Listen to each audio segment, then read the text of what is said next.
აქ საქმე გვაქვს რაღაც გარკვეულ ჯგუფთან, ვინც ცდილობს რომ რაღაც პროვოკაცია ჩამოაგდოს.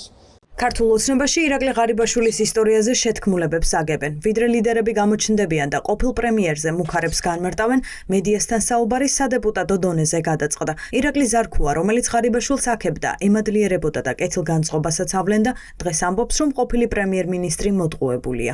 ჩემთვის რაც არ უნდა მძიმე იყოს ახლა ამ თემაზე საუბარი და ნამდვილად მძიმე. მე მაინც მგონია რომ აქ საქმე გვაქვს გაუგებრობასთან. განსაკუთრებით მენიშნა ოჯახთან დაკავშირებულ უსაფრთხოების თემებზე, როცა იყო საუბარი. ვინ მინდა თვითონ ბატონი ღარიბაშვილიც არის შემოქმედი, იმიტომ რომ ის იყო ჩვენი გუნდის ქვეყნის ლიდერი, შემოქმედი იმ სახელმწიფოსი, რომელიც ერთად შევქმნით. გონია რომ რაღაც გაუგებრობასთან გვაქვს საქმე და რაღაც შეცდომაში შეყვანის მცდელობა. ირაკლი ღარიბაშვილმა თქვა, რომ ოცნება მას მამის დაჭერით ემუქრება. მესამე წერილში საუბრობს ზეწოლასა და შანტაჟზე. სხვა ყველაფერთან ერთად წესით ეს სამართალდამცავი უწყებების ინტერესის საგანი უნდა გახდეს, თუმცა პროცესი მხოლოდ პოლიტიკურ ჩარჩოში რჩება და მას სამართლებრივი გაგრძელება არ აქვს. სახელმწიფო უსაფრთხოების სამსახურს ვკითხეთ, დაიწყო თუ არა საგამოძიებო მოქმედებები ტარიელ ღარიბაშვილის წინააღმდეგ.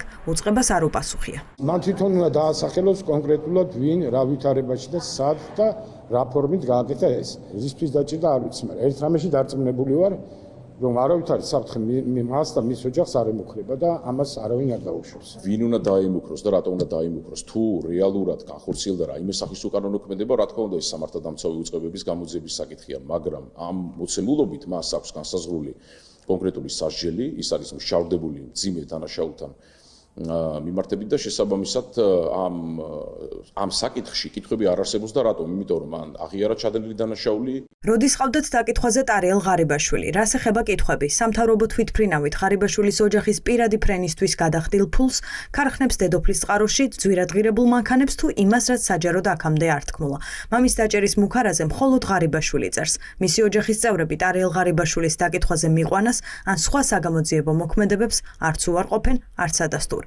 ტარიელ ღარიბაშვილთან დაკავშირებით ხო გეტყვით, მას დაწყებულია საგამოძიებო მოქმედება. ვერაფერს ვერ გეტყვით დამატებით, უკვე როგორც გითხარით, დამატებით მე ვერაფერს ვერ გეტყვით დღეს. არაპირებს რომ კორუფციულ დანაშაულზე უფრო მეტი თქვას რაიმე. ვერ გეტყვით. მას შემდეგ რაც ირაკლი ღარიბაშვილმა ციხიდან მამხილებელი წერილების გამოქვეყნება დაიწყო, დღეს კამერების წინ პირველად გამოჩნდა თბილისის ყოფილი პროკურორი მიხეილ შაყულაშვილი, რომელიც ღარიბაშვილის პრემიერობის დროს შიდა ქართლის გუბერნატორიც იყო. ახლა ექს-პრემიერის ადვოკატია. არსებობს ეჭვი, რომ შუამავალი ქართული ოცნების მოქმედ ლიდერებსა და ღარიბაშვილს შორის სწორედ ის არის. თუმცა ციხე დღეს ისე დატოვა, რომ კამერებთან არაფერი უთქვამს. ხომ არ გაქვთ ინფორმაცია ამ დღეებში იქნება თუ არა? ყველაფერზე ამ შემთხვევაში შემიძლია ეგრევე გითხრათ, რომ კომენტაროთ. იმყოფებოდა ტარიელ ღარიბაშვილი დაკითხვაზე მის წინააღმდეგ არის რაიმე საქმე აღძრული? კომენტაროთ. და დღეს შეხვალ თუ არა, გვიდასტურებ თუ არა? არ ვიცი, ვერ გეტყვი. ყოფილი პრემიერ-მინისტრი ბოლო წერილში წერს, რომ ის მისი ოჯახის დასაცავად იბრძვის. მესამე განცხადებამ უკვე ცხადი გახადა, რომ ღარიბაშვილი ციხიდანაც ემადლიერება პარტიის ლიდერს და ამტკიცებს, რომ ახლაც ივანიშვილის ერთგულია. ბრძოლის სამიზნე კი კობახიძე მდინარაძის გუნდია, რომელთაც კორუფციული დანაშაულის აღიარების იძულებაში დებს ბრალს. არ მგონია ეს ბიზინა ივანიშვილისთვის ეს იყო სასიამოვნო. ეს ყველა ვარიანტი ცუდია მისთვის. ჯერ ერთი მისი ყოვლის შემძლეობის მითს რაღაცნაირად ჭრდილს აყენებს. იმიტომ რომ უწესრიგობა აქ შეგნი ვერ მოუგვარებია საქმე, ხო? მეორეც ერთი ეს რა თქმა უნდა ირაკლი ღარიბაშვილის უთქვილა აქ იმის იმედი რომ ბიზინა ივანიშვილი ამის მასზე მოიგრუნებს გულს პირიქით უფრო გაბრაზდება. მასე რომ ასეთ სუდღეში ჩააგდო, მეორე მხრივ ბიზინა ივანიშვილი გაბრაზდება კობახიძესეც. იმიტომ რომ მან ეს საკითხი ვერ მოაგვარა. საბოლოო ჯამში ფიქრობ ამას კობახიძეც შეეწირება, ღარიბაშვილის რეაბილიტაცია არ მოხდება. არსებობს მოსაზრება, რომ ყოფილი პრემიერის ციხიდან ალაპარაკება საბოლოოდ კობახიძის თანამდებობას შეიწირავს, მიუხედავად იმისა, თუ ვის უმაგრებს ზურგს ახლა ბიზინა ივანიშვილი. გია ხუხაშვილი ფიქრობს, რომ ცდება ყველა, ვისაც ეს პროცესი ივანიშვილის საზიანო ჰგონია. ამბობს, რომ პარტიის დამფუძნებელი ოცნებაში ამ დაპირისპირებას სხვებისთვის სამაგალითოდ გამოიყენებს.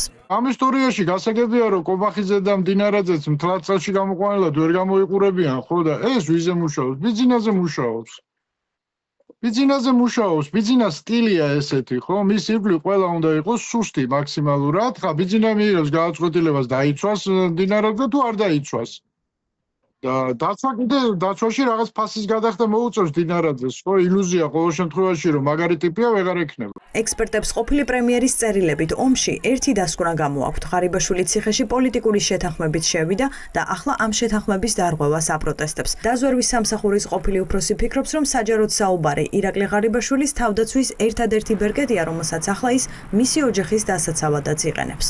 წერილის პათოსი აშკარად აჩვენებს, რომ გარკვეული შეთანხმება დაირღვა და მის მიმართ არსებობს სხვა ტიპის პრეტენზიები და სთხოვენ მას გარკვეულწილად რაღაცა პასუხისმგებლობის, მომეტებული პასუხისმგებლობის აღებას და აშკარად გამოიკვეთა, რომ მისი და მისი ოჯახის წევრების მიმართ არსებობს გარკვეული ტიპის პრეტენზიები და რისკები. შესაბამისად, პატიმრობაში მყოფი პოლიტიკური ფიგურის ჩემი მოსაზრება პოლიტიკური ფიგურის საკუთარი უსაფრთხოებისა და ოჯახის წევრების უსაფრთხოების დაცვის ერთადერთი გარანტია არის საჯაროობა. ირაკლი ყობახიძემ და მამუკამ დინარაძემ დაპატიმრებული ექს-პრემიერის წერილზე მხოლოდ ერთხელ ისაუბრეს.